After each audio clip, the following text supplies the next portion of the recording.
သူရနဲ့အောင်သူတို့နှစ်ယောက်ဘုံကြီးเจ้าရဲ့တစ်သားတကားကြီးကိုအားကုန်ပိတ်လိုက်ပြီးအနောက်ကနေကြော်ကတ်ကကျန်းပင်ပေါ်ခွေကနေလဲကျသွားကြပါတယ်။အမောတကောအသက်ရှူတန်တွေဟာတိတ်ဆိတ်နေတဲ့အကြောင်းကြီးထဲမှာဟိန်းထွက်နေပါတယ်။အပြင်ဘက်မှာတော့လေပြင်းတွေကတဝူးဝူးတဘောဘောတိုက်ခတ်နေပြီးညောင်ပင်ကြီးတဲ့တစ်ကိုင်းတွေကကြောင်းခေါင်မိုးကိုနဲ့သေးနဲ့ကုန်နေသလိုတကြီးကြီးမိနေပါတယ်။သူမလိုက်မလာတော့ဘူးမလားသူရ။အောင်တို့ကတုံရည်နေတဲ့အတန်းနဲ့မေးရှာတယ်။သူရကအပြေမပေးနိုင်ပဲလက်ထက်ကတံမီနဲ့လေကားချီအင်းကိုလှမ်းထုတ်ကြည့်လိုက်တဲ့အခါလေကားချစ်တွေပေါ်မှာရှင်ဖွေဒီပေးချနေတဲ့ခြေရခွင်းကြီးတွေကအပေါ်ကိုတလန်းချင်းစီတက်လာနေတာကိုမြင်လိုက်ရပါတယ်။အဲ့ဒီချိန်မှာပဲအမောင်ထိုးထဲကနေဖျောင်းတိုင်မိအင်လေးတစ်လုံးနဲ့သူចောင်းထိုက်เสียတော့ကြွာလာပါတယ်။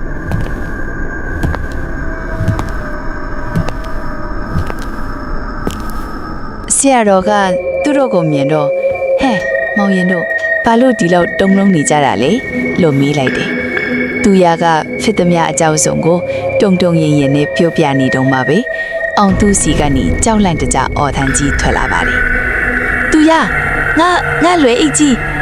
အောင်သူရင်မမှာပိုက်ထားတဲ့လွယ်အိတ်ရဲ့တာရီကျိုးပေါ်မှာ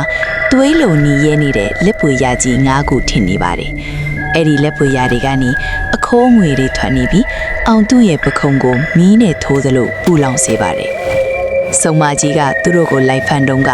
အောင်သူလွယ်အိတ်ကိုလှမ်းဆွဲခဲ့မိတာပါ။ဝုန်းခနဲ့ဖွင့်ထွက်သွားတဲ့ပြင်တဲ့ပဝင်းမှာမင်းရိုးမရှိပဲဟောင်းလောင်းပေါက်ဖြစ်နေတဲ့ပါဆက်ကြီးနဲ့နီရဲနေတဲ့မျက်လုံးအစုံနဲ့စုံမကြီးရဲ့ခေါင်းပြက်ကြီးပေါ်လာပါတော့တယ်။ဟေးငါအသားကိုပြန်ပေးစုံမကြီးရဲ့ရင်ခေါင်းတန်ကြီးကကြောင်းကြီးတစ်ခုလုံးကိုတုံခါသွားစေပါတယ်။သူမဟာကြောင်းသေးကိုတိုက်ရိုက်မဝင်နိုင်ပေမဲ့သူမရဲ့အောက်လန်းပညာနဲ့ကြောင်းတိုင်နောက်ကနေအနက်ရောင်အရေးလက်မဲကြီးတွေကိုဖန်တီးလိုက်ပါတယ်။အဲ့ဒီအရေးလက်တွေကအောင်သူ့ကိုကြောင်းတိုင်မှာကတ်ထားပြီးသူ့ရဲ့လေပင်ကိုတခေးဖြေးညစ်လာပါတော့တယ်။သူရတမီးနဲ့ထိုးအလင်းရောင်ပဲဆရာတော်ကအော်ဟစ်လိုက်တယ်။သူရလေတုံညီနေတဲ့လက်တွေနဲ့တမီးကိုအောင်သူ့ရှေ့ရဘက်လမ်းထိုးလိုက်တဲ့အခါမှာအရေးလက်တွေခဏတာလွတ်ထွက်သွားပါတယ်။ဒီကျင်စာကလွေးအိတ်ထဲမှာတစ်ခုခုရှိနေလို့ပဲဆရာတော်ကမိန့်ကြားလိုက်တဲ့အခါ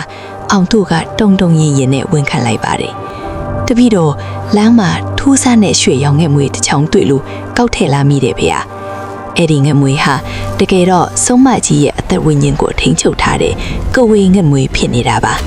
စုံမကြီးဟာသူမရဲ့အသက်ကိုပြန်လိုချင်တာကြောင့်သူမရဲ့စံပင်ရွှေကြီးတွေကိုပစ်သိမ်းပေါက်ကနေကြောင်းထဲကိုမွေးတွေလိုလွတ်လိုက်ပါတယ်။ကျောင်းဝင်းတစ်ခုလုံးအနက်ရောင်လေးပြားတွေပြည့်သွားပြီးသူ့ရဲ့ဓမီရောင်ကိုဖုံးလွှမ်းသွားတဲ့အတွက်တကြောင်လုံးမောင်အတိကျသွားပါတော့တယ်။အောင်သူရဲ့ပခုံးပေါ်ကိုအေးဆက်ဆက်လက်သေးကြီးတစ်ဖက်ကလာတင်လိုက်တဲ့အချိန်မှာပဲ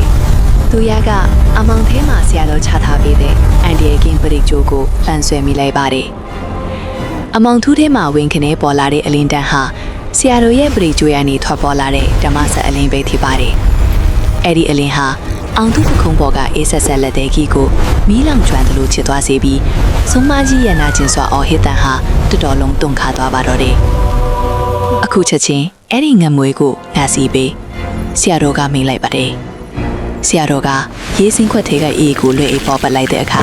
သစီးစီးနဲ့အခုအငွေတွေထွက်လာပြီးစုံမကြီးရဲ့ကျင်စာလက်ရည်ဟာပြအဖြစ်ပြောင်းလဲသွားပါတယ်။ထုံတော့ဆရာတော်ကရွှေအောင်ငမွေကိုစီမီခွက်ထဲပစ်ထည့်လိုက်တဲ့အခါဝန်းခနဲတောက်သွားတဲ့အပြာရောင်မီးတောက်ကြီးနဲ့အတူစုံမကြီးရဲ့ခန္ဓာကိုယ်ဟာအပြင်ဘက်မှာအပိုင်းပိုင်းပြတ်ထွက်ပြီးလေထဲမှာလွင့်စင်ဖြောက်ကွဲသွားပါတော့တယ်။